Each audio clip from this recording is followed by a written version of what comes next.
ఇందులో 21 రూపాయి పెట్టి కడతాము. ఈ 21 రూపాయి చూసారా, 20 రూపీస్ నోటు కూడా మొత్తం అందులో పురుగు ఉంటుంది కదా, ఇలా అయింది 21 రూపాయి కడితే. Hello viewers, welcome back to our channel. Please like my video, subscribe to my channel.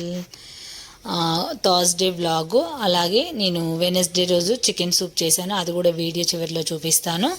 ఇంకా థర్స్డే రోజు యాజ్ యూజువల్గా ఎర్లీ మార్నింగ్ లేసేసి అన్ని పనులు చేసేసుకున్న తర్వాత బాబా దగ్గర అభిషేకం చేసేసుకొని దీపారాధన పూజ చేసేసుకొని, నేను ఏదైనా ప్రసాదాలు చేయాలంటే కొంచెం టైం లేదనుకున్నాను అనుకో, పూజ చేసేసిన తర్వాత ప్రసాదం చేసేసి సమర్పిస్తాను.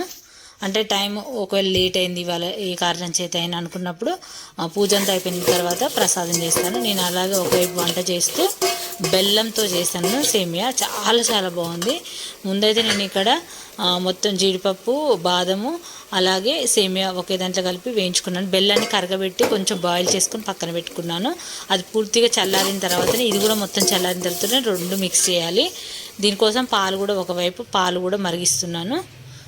అలాగే మళ్ళీ బాబా దగ్గర పూలు ఇదంతా అలంకరణ చేసేసుకొని మంచిగా పూజ అంతా ప్రశాంతంగా చేసేసుకొని తర్వాత టైం కుదిరినప్పుడు నేను కొద్దిగా తర్వాత చేస్తాను ప్రసాదం అనేది. ఇంకా ఒకవైపు పాలు మరుగుతున్నప్పుడు, పాలు మరిగేటప్పుడు ఇంకా సేమియా వేయించుకునేది ఇందులో వేసి కాస్త ఉడికిన తర్వాత ఇప్పుడు మనం ఏదైతే బెల్లం పాకం పట్టుకున్నాం కదా, ఇది కూడా చల్లారాలి. ఆ బెల్లం పాకం కూడా చల్లారిన తర్వాత రెండు మిక్స్ చేసేసి ఇంకా ప్రసాదంగా నైవేద్యం పెట్టాను. నిజంగా ఎంత టేస్ట్ ఉందంటే చాలా బాగుంది. ఇంకా మా పిల్లలు మార్నింగ్ ఇదే తిని వెళ్ళారనమాట. ఇంకా బాబాకి మళ్ళీ బాబాకి చూపించేసి ఇంకా దీపధూప నైవేద్యాలు సమర్పయం చెప్పేసి ఇంకా పూజ అయితే కంప్లీట్ చేసుకున్నాను. ఈరోజు మా గార్డెన్లో పువ్వులు చూడండి ఎన్ని వచ్చాయో, ఎంత బాగున్నాయో ఒక్కసారి ఇక్కడ చూడొచ్చు మీరు.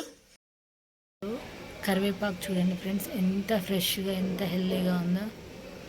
లేత కరివేపాకు, మా గార్డెన్లో కరివేపాకు చూసారు కదా ఎంత బాగా వస్తుందంటే చాలా బాగా వస్తుంది.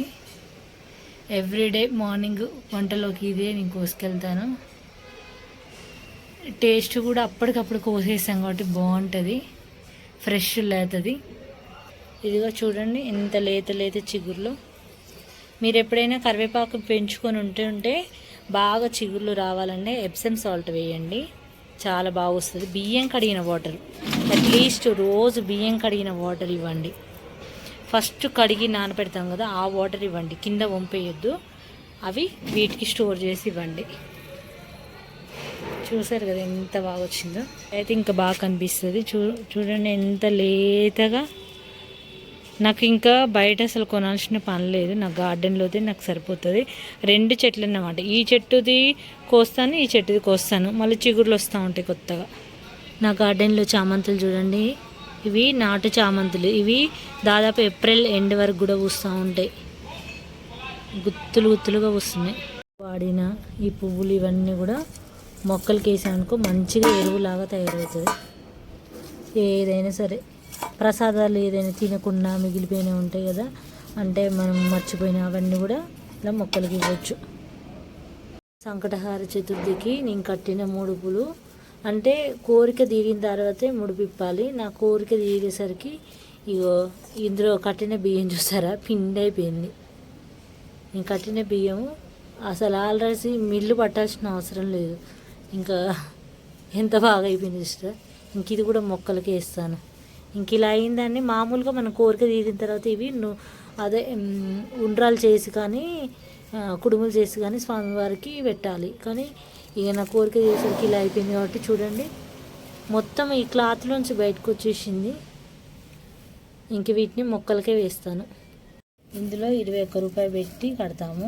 ఈ 21 రూపాయి చూసారా, 20 రూపీస్ నోటు కూడా మొత్తం అందులో పురుగు ఉంటుంది కదా, ఇలా అయింది 21 రూపాయి కడితే మొత్తం తినేసినాయి అనమాట.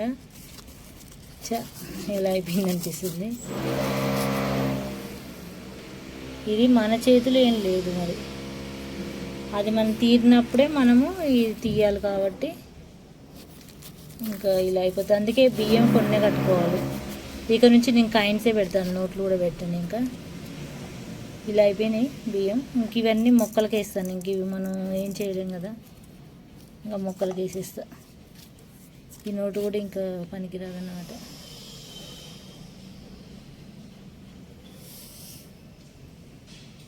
చికెన్ సూప్ కోసం అయితే కొంచెం నెయ్యి వేసుకొని సన్నగా తరిగిన వెల్లుల్లి, అల్లం ముక్కలు నేతిలో వేయించుకుంటున్నాను. ఈ చికెన్ పొద్దున్న తెచ్చుకొని ఈవినింగ్ చేసుకోవాలి. ఫ్రిడ్జ్లో పెట్టుకున్నాం అనుకో సాఫ్ట్ అవుతుంది, అప్పుడు చాలా చక్కగా కుక్ అవుతుంది అనమాట. లేదంటే మేము అది మొన్న తెచ్చుకున్న చికెన్ అలా ఉంటే నెక్స్ట్ డే చేసుకున్నాం అన్నట్టు, చాలా బాగా టెండర్గా ఉంటుంది. అప్పుడు ఉల్లిపాయలు కూడా బాగా ఫ్రై అయిన తర్వాత ఇందులో సన్నగా తరిగిన ఎట్లా ఒక 2-3 పీసులు అంతే. అంటే మా ఇంట్లో మేము ఇద్దరమే తాగుతాము, ఇంకా మా చెర్రి కూడా తాగుతారు, మనకు ఫీవర్ ఉందని చేయలేదన్నమాట. దీనికోసం రాగి ఫ్లోర్తో చేసినాను. అసలు నిజంగా ఈ రాగి ఫ్లోర్ ఎలా అంటే నాది మొలకలు ఆల్రెడీ మీకు వీడియో కూడా చూపించాను కదా, మళ్ళీ కూడా చేస్తాను ఈ మధ్య.